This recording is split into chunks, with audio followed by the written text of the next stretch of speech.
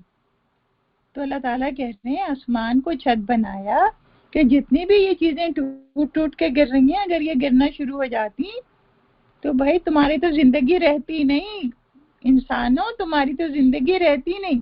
کہا وَالسَّمَاءَ بِنَا، آسمان کو چھت بنایا. دیکھیں یہ آیتیں نا پونڈر کرنے کے لیے ہیں کہ اگر ہم غور و فکر کریں اور سوچیں واقعی یہ ان چیزوں پہ جو جن کو ہم کبھی سوچتے نہیں ہیں، ان پہ ہمارے سوچیں تو ہمیں کتنی نعمتوں کا احساس ہوتا ہے. پھر فرمایا ایک اور نعمت اللہ تعالیٰ نے گنوائی ہے، ایک اور اپنا احسان گنوایا ہے. وَأَنزَلَ مِنَ السَّمَاءِ مَاءً، آسمان سے اس نے پانی اتارا. اب آپ کہیں گے بادل سے اترتا ہے پانی، تو ٹھیک ہے بادل بھی تو آسمان میں ہوتے ہیں نا، اوپر ہی ہوتے ہیں. تو وَأَنزَلَ مِنَ السَّمَاءِ مَاءً، آسمان سے پانی اتارا. فَأَخْرَجَ بِهِ مِنَ الثَّمَرَاتِ، دیکھنا جب پانی بارش ہوتی ہے زمین پہ پڑتی ہے تو جو جتنے بیج ہوتے ہیں وہ اگنا شروع ہو جاتے ہیں. کسان جو اتنی محنت کر کے ہل جوت کے زمین میں اپنی ڈالتا ہے بیج، تو بارش کی وجہ سے ہی وہ نکلتے ہیں. اب ضروری نہیں ہے کہ بارش ہی ہو، دیکھیں جب بارش ہوتی ہے تو ندی نالے بھر جاتے ہیں، نہریں ہو جاتی ہیں، جھیلیں بن جاتی ہیں، ان سے پانی لے لیتا ہے انسان. مگر پانی آتا کہاں سے؟ پانی آتا اوپر سے ہی ہے. دنیا میں اللہ تعالیٰ نے 3/4 پانی بنایا ہے، اس لیے کہ پانی زندگی کے لیے بہت ضروری ہے. اللہ تعالیٰ فرماتے ہیں وَجَعَلْنَا مِنَ الْمَاءِ كُلَّ شَيْءٍ حَيٍّ، ہم نے ہر جاندار چیز کو پانی سے پیدا کیا. انسان کے لیے پانی بہت ضروری چیز ہے. تو اللہ تعالیٰ گنوا رہے ہیں کہ اس نے تو تمہارے لیے پانی اتارا، اسے تمہارے لیے کھانے پینے کی چیزیں ہوتی ہیں، تمہارے جانوروں کے لیے بھی کھانے پینے کی چیزیں اگتی ہیں زمین سے. رزق لکم، تو اب تمہارے اوپر کیا فرض بنتا ہے؟ دیکھیں اللہ تعالیٰ نے تو اپنا بتا دیا کہ یہ کیا یہ کیا یہ کیا، تب ہمارے پر حق بنتا ہے نا، ہم جو وہ چیزیں استعمال کر رہے ہیں ہمیں کیا کرنا چاہیے اس رب کے لیے. کہا کہ فَلَا تَجْعَلُوا لِلَّهِ أَنْدَادًا، کہ اب تم شریک مت ٹھہراؤ اللہ کے. دیکھیں نا لوگ پہلے بتوں کی شکل میں شریک ٹھہراتے تھے، کعبے میں بہت سارے بت رکھے ہوئے تھے، اور بتوں کی آج بھی پوجا کی جاتی ہے، ہمیں معلوم ہے. یہ لوگ گھروں میں بت رکھتے ہیں، لوگ اپنے مندروں میں بت رکھتے ہیں، لیکن اس کے علاوہ بھی بت ہوتے ہیں، ہے نا. یہ تو حقیقی بت ہے، مجازی بت بھی ہوتے ہیں انسان کے. مجازی بت کیا ہوتے ہیں کہ انسان جو ہے وہ کبھی مال کو بت بنا لیتا ہے، مال کو اللہ کا شریک ٹھہرا دیتا ہے نا. کبھی اولاد کو شریک ٹھہرا دیتا ہے، کبھی کسی دوا کو شریک ٹھہرا دیتا ہے، کبھی کسی رسم و رواج کو شریک ٹھہرا دیتا ہے. اب دیکھیں اللہ کا شریک ٹھہرانا کیا ہے؟ اللہ کا شریک ٹھہرانا یہ ہے کہ آپ یہ کہیں کہ یہ چیزیں انہوں نے بھی بنائی ہیں. فرشتوں کو اللہ کی بیٹیاں کہتے تھے نا، اور آج بھی لوگ کہتے ہیں کہ قبروں میں جو مدفون لوگ ہیں وہ ہماری سفارش کر رہے ہیں، وہ ہماری دعائیں سن رہے ہیں، ہے نا. تو یہ سب اللہ کا شریک ٹھہرانا ہے. جس شریک جو ہے انسان کوئی بھی صفت اللہ سبحانہ تعالیٰ کی کسی کو دے دینا، یہ اس کا شریک ٹھہرانا ہے، چاہے ہم حقیقی طور پہ دیں اور چاہے ہم مجازی طور پہ دیں. اور اللہ تعالیٰ جو ہے کہا نا شاعر نے باطل دوئی پسند ہے حق لا شریک ہے، کہ اللہ کے ساتھ شرکت جب ہوتی ہے تو اللہ اس عمل کو قبول نہیں کرتا. اسی لیے ریا شرک ہے، دکھاوا جو ہے اس کو شرک کرتے ہیں. اس لیے کہ انسان کوئی نیک عمل کرتا ہے اور پھر کہتا ہے کہ میں مقبول ہو جاؤں، میں مشہور ہو جاؤں، میرا نام ہو جائے. تو یہ کیا ہوا؟ یہ شریک ٹھہرانا. آپ نے کیا تو اللہ کے لیے عمل اور ساتھ میں اپنا بھی لگا لیا. اس طرح اور بہت ساری باتیں ہم جب تفصیل میں انشاءاللہ جائیں گے کیونکہ یہ ٹاپک بار بار آئے گا، مگر بالکل شروع میں اللہ تعالیٰ نے یہ بات کہہ دی ہے کہ اللہ کا شریک مت ٹھہراؤ. اللہ سبحانہ تعالیٰ وحدہ لا شریک ہے. اور کہا وَإِن كُنتُمْ فِي رَيْبٍ مِّمَّا نَزَّلْنَا عَلَىٰ عَبْدِنَا، اگر تم شک میں ہو کہ جو ہم نے قرآن اپنے نبی پہ نازل کیا ہے، آپ کو معلوم ہے نا کہ جبرائیل علیہ السلام جو ہیں وہ لے کر آئے تھے. پہلی وحی جو ہے کون سے اس میں نازل ہوئی تھی؟ غار حرا میں. غار حرا میں نبی صلی اللہ علیہ وسلم کا طریقہ تھا کہ آپ سیکلوجن میں عبادت کیا کرتے تھے غار میں جا کے، اور بس وہاں پہ غور و فکر پہ کیا کرتے تھے، دنیا کے انتظام پہ، رات اور دن کے آنے جانے پہ اور بہت ساری چیزوں پہ. اور یہ چیزیں جو ہے نا ہم دیکھتے ہیں کہ سارے نبیوں نے کی ہیں. سارے نبی، حضرت ابراہیم علیہ السلام کا قصہ پڑھ لیں، اللہ تعالیٰ ان کی جو سوچ ہے نا اس کو فوکس کر دیتا ہے تو اس کے اللہ پر سب چیزوں سے وہ کنارہ کش ہو جاتے ہیں. اور پھر اس کے بعد جب وہ تیار ہو جاتے ہیں تو وحی کے لیے تو پھر اللہ تعالیٰ وحی بھیجتا ہے. تو غار حرا میں جبرائیل علیہ السلام آئے اور ان سے کہا پڑھو اقرا. تو انہوں نے کہا ما انا بقاری، میں تو پڑھنا ہی نہیں جانتا.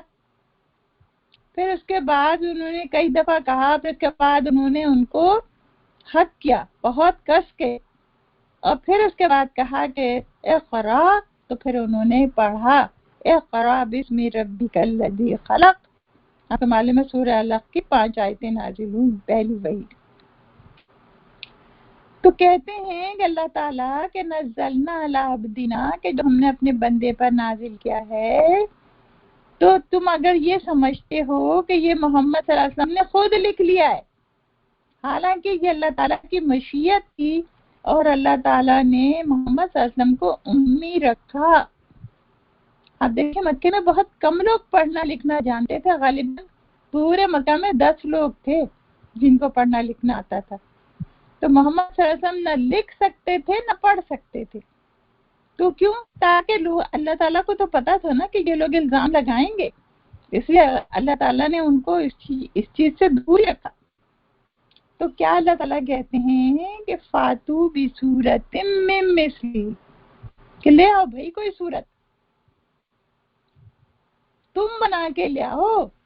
اگر محمد بنا سکتے ہیں تو تم تو محمد سے بھی زیادہ ہو، تم لے کر آ جاؤ. تم تو بڑے فصیح و بلیغ ہو، تم تو اپنے زبان پہ اتراتے ہو. کیونکہ آپ دیکھیں کہ عرب میں عربی زبان کنٹمنیٹ نہیں ہوئی تھی، عرب میں خلط ملط کوئی زبان نہیں ہوئی. کیوں؟ اس لیے کہ وہ کبھی غلام نہیں رہے. اور کیوں؟ اس لیے کہ کوئی کبھی ادھر آیا ہی نہیں. صحرا میں کون آتا جھک مارنے کے لیے؟ تو کوئی بھی نہیں آیا. لوگ تو اسی جگہ جاتے ہیں جہاں پیٹرول ہوتا ہے نا، وہاں پہ قبضہ کرنے کی کوششیں کرتے ہیں جہاں جہاں دولت ہوتی ہے. انڈیا میں کتنی دولت تھی، دولت لینے کے لیے تو آئے تھے نا، تو قبضہ کر لیا کنٹری پہ.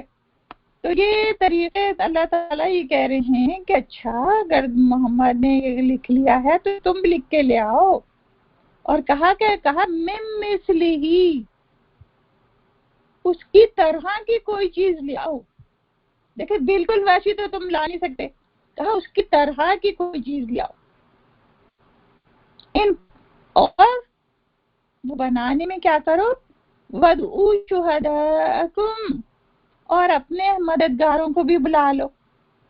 اور ہم آگے کی صورتوں میں انشاءاللہ پڑھیں گے، اس میں ہے کہ جنات کو بلا لو، انسان کو بلا لو، جو بھی تمہارے ہمدرد ہیں، جو بھی تمہارے ایکسپرٹیز ہیں، ایکسپرٹس لوگ ہیں، سب کو بلا لو. سب مل کے کوششیں کر لو، بنا کے لے آؤ ایک صورت بنا کے لے آؤ، بس زیادہ نہیں. من دون لا کو چھوڑ کر، ان کنتم صادقین، اگر تم سچے ہو. دیکھیں حدیثوں میں آتا ہے کہ حضرت علی رضی اللہ تعالیٰ عنہ جو تھے، جب سورہ کوثر نازل ہوئی تو انہوں نے جا کے کعبے کے دروازے پر لٹکا دی. کیوں؟ چھوٹی سی سورہ ہے، ہے نا سورہ کوثر، اور 3 آیتیں اس میں. اور جو بھی عرب کا بہترین کلام ہوتا تھا تو لوگ جو شاعر جو تھے وہاں کے وہ کعبے میں لٹکا دیا کرتے تھے اس کو، اور اپریسیشن ان کو ملتی تھی. یعنی یہ آنر تھا اس چیز کا، ان کے کلام کا آنر یہ تھا کہ بس وہ کعبے میں چلی جائے، کعبے میں لٹک جائے. تو جب حضرت علی نے وہ لٹکائی سورہ تو آپ یہ دیکھیں کہ وہاں کسی نے لکھا ما ھذا قول البشر، یہ تو انسان کا کلام ہے ہی نہیں. اور اس کے بعد جب یہ چیلنج آیا تو لوگوں نے بنا کے اور وہاں لٹکائی، اور اس قدر بیکار بے مقصد اور اتنا خراب مضمون اس کا کہ لوگ ہنستے تھے کہ اس کے مقابلے میں یہ کیا لٹکایا ہے، ہٹاؤ اس کو یہاں سے. تو قرآن کا اعجاز یہ ہے کہ نہ صرف یہ کہ اس کا کلام بہت اعلیٰ ہے، اس کا کنسٹرکشن بہت اعلیٰ ہے جملوں کی، اور لاسانی ہے اور شاہکار ہے، بلکہ اس کے مضامین بھی بہت اعلیٰ ہیں. اس میں جو کانٹینٹس بیان کیے گئے ہیں بہت بہترین ہیں، انسانیت کے فائدے کی چیزیں ہیں اس کے اندر. تو اس میں کوئی بھی چیز خراب نہیں ہے، غلط نہیں ہے، شک کی نہیں ہے، اور برے انداز میں نہیں ہے. تو سبحان اللہ، الحمدللہ ہمارے آج کا یہ ختم ہوا. انشاءاللہ ہم اگلی دفعہ حاضر ہوں گے. آخر دعوانا الحمدللہ رب العالمین.